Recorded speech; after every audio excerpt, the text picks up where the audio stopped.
for today's critical thought, we're going to be talking about a term that I like to use a lot when describing cumbersome UIs, and that is when a game feels button heavy. Now, button heavy is a symptom of a poor or a underutilized UI element for a video game, and it's typically a complaint that I have for action or player skill based titles. Normally, if you're dealing with a turn-based or an RPG kind of design, you're not really complaining about how the controls feel in your hands kind of thing. But when a game is button-heavy, it typically leads to the player being taken out of the experience of focusing on the game. One of the common elements of great UI design is that the player can essentially forget that they're on a keyboard and mouse, or using a gamepad right here. It all becomes intuitive to the person. More or less, it becomes more about muscle memory than actively thinking, okay, what's the button to do a block? What's my fireball move? Stuff like that. And the best games are designed around a UI that, once you get into it, it just feels responsive, it feels intuitive in your hands. A great example would be games like the Mario series. And despite the growth in terms of complexity of Mario's jumps and the number of options available in the 3D ones, you really don't need to spend too much time thinking about the UI once you understand move, jump. And everything else just kind of falls within that. And we'll talk about why that works in a few minutes. But when it comes to button-heavy games, these are titles that seem to have a tough time of laying everything out on the UI for the player to understand. This could be because every button is being used at the same time, or the buttons are placed, or the commands are placed in a way that it just doesn't feel natural to the player. We've talked about this before with the idea of affordances, and being able to use elements on the controller or the positioning in order to make it easier to understand how to play your game. One of the most famous examples would be the fact that right trigger is normally used for attacking in a first-person shooter because, well, you pull a trigger on your gamepad, you pull a trigger in real life, it's a one-to-one comparison, it's a lot easier to concentrate. Or the famous paper doll UI from Assassin's Creed, and how each button on the controller was essentially laid out as in the human body. You had the bottom button being for feet, middle buttons for arms, the top button, Y or triangle being for like first person or viewing, your eyes there. And all this is designed is to reduce any amount of complexity or cumbersomeness when it comes to the UI. Because as we've said before, in video games, most actions are not a one-to-one representation. When I press square, square, triangle on my gamepad, that doesn't exactly mean the same thing as what Dante does in Devil May Cry, or being able to dodge around and shoot enemies in a game like God Hand, or Call of Duty and stuff like that. So because of this is why it's very important to understand button placements and your primary and secondary actions when it comes to playing or designing your UI. Because you don't want the player to be constantly thinking about what it is they're trying to do with a gamepad. Now that said, let's go to our example in the game that kind of started this up, which I'm sure will cause no controversy whatsoever. Despite the pedigree of Sony Santa Monica, I found God of War to be another example of a very button-heavy design. And this is mainly due to the fact that there's just a lot going on in combat, and none of it really feels all that intuitive. When you're doing combat in God of War, you're going to be making use of just about every button on the gamepad with exception to X and circle. Yeah, I'm pretty sure if I'm going through my head right now, yes, you're going to be using everything. Even the directional pad is used for selecting your weapons that you see in the bottom left-hand corner. You have L1 as a block, as well as a modifier for your runic abilities, and of course you have your normal and heavy attacks as well. And the problem with God of War is that a lot of it is just laid out for you to have to remember during play. I was talking about this during my commentary on the game, that while I'm fighting these enemies, I completely forget a lot of times to use Atreus' summon abilities, which are tied to square and holding that down during combat. And things I'm trying to focus on fighting and obviously not dying there, and it's very hard to remember what button does what. The combos themselves are kept very straightforward, but also don't really make much in-game sense. To do the advanced combos, it's all universal to R1, R1, and then R2. And it's just a way of doing a small combo there. But doesn't feel as intuitive compared to games that allow you to mix up buttons for combos, such as in Devil May Cry or Bayonetta. Now, another thing that I want to point out is a very strange affordance that once it goes back to the main screen, I'm going to pause for a second here. If you look where my mouse pointer is, down there, you'll see the bottom and the top button, or the icons. They represent your runic powers. Now, here's the thing. The R1 power is the top icon. That's this right here. And the R2 one is this one down here. I'm going to unpause it now that I've said that, but that is actually a bit of a design flub. And here's a bit of an impromptu game design quiz. Why is that not considered good UI design? Because it is a bad example of it. And if you want to pause the video and think about it, feel free, but I'll give you about 2 seconds and then I'll just say the answer here. The answer is that this is basically conflicting with the control scheme of the PS4 controller. Again, when you look at the controller, R1 is obviously on the bottom, with R2 on the top. So when I'm playing the game and I'm looking at those icons, my brain is associating the bottom icon with the R1 power, and the top one with R2. But it's needlessly reversed. Now, you could argue that this was placed there because on the in-game UI, or the in-game menu, they're positioned from top to bottom, being the light runic attack and the heavy one.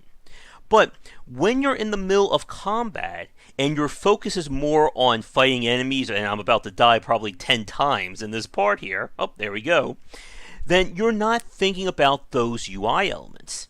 And that's a big part of trying to fight button-heavy and cumbersome UIs. You want the player, or you want the UI to be designed for whatever the player needs at any given moment. And this is why playing a game like the Soulsborne series, it never really feels cumbersome to me, despite the fact that you are making use of quite a bit of buttons on the gamepad. Because what they do is, it essentially allows you to shift your focus depending on the situation at hand. When I'm in the middle of combat, I don't care about sorting my inventory or checking what weapon is better.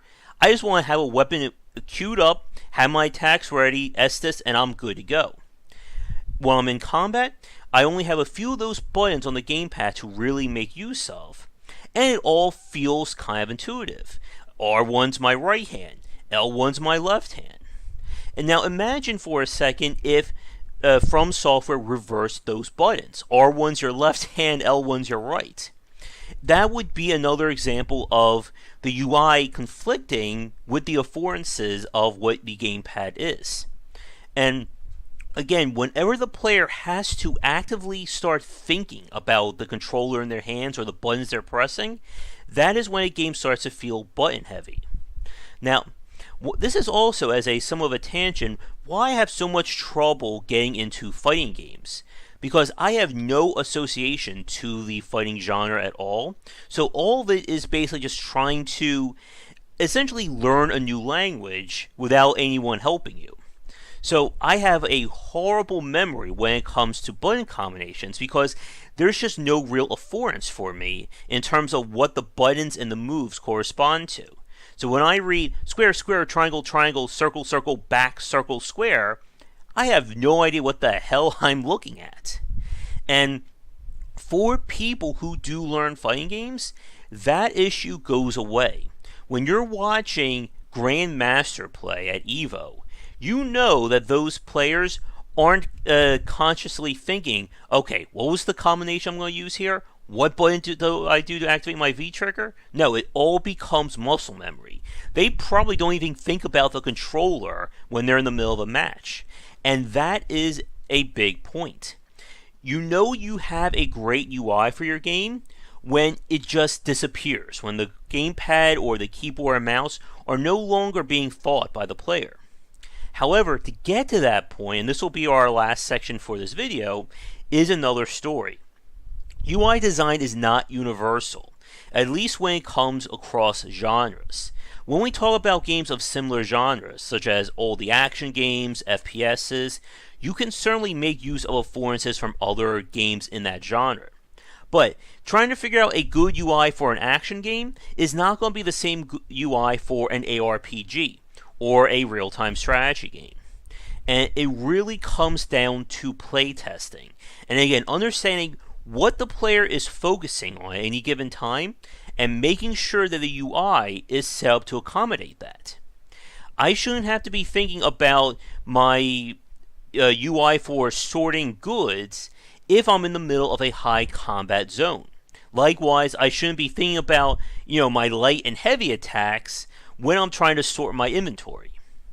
And there is a lot that goes into UI design, much more than we can get into in this video, and you watching Kratos dying, I think, what were we up to, like 6 or 7 times in the span of me talking? But we're going to wrap things up here. Button heaviness is not something you want in your game, and despite the fact that many games do make use of the entire gamepad or multiple keyboard commands, it can be easy to avoid that by understanding what your primary and secondary actions are and trying to cut down as many buttons you need. Here's a quick example that I almost forgot from God of War that is another big point. During the combat of God of War, you can stun enemies, and when their stun bar is completely full, you can initiate a one-hit kill, almost like a fatality move. To perform the fatality move, you have to press R3. But here's the bit of the problem there. For the entirety of the game, circle is considered to be the interact button.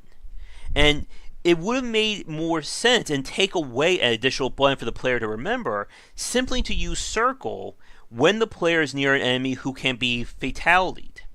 Now, here's the other point. The reason why this would work is that the circle command is black or white. When you're in combat, you cannot interact with anything else. So this wouldn't be a case of the player accidentally hitting circle and Kratos walks up to a door or pulls a lever. And this would have cut down again on the number of buttons the player needs to keep active in their brain during a fight.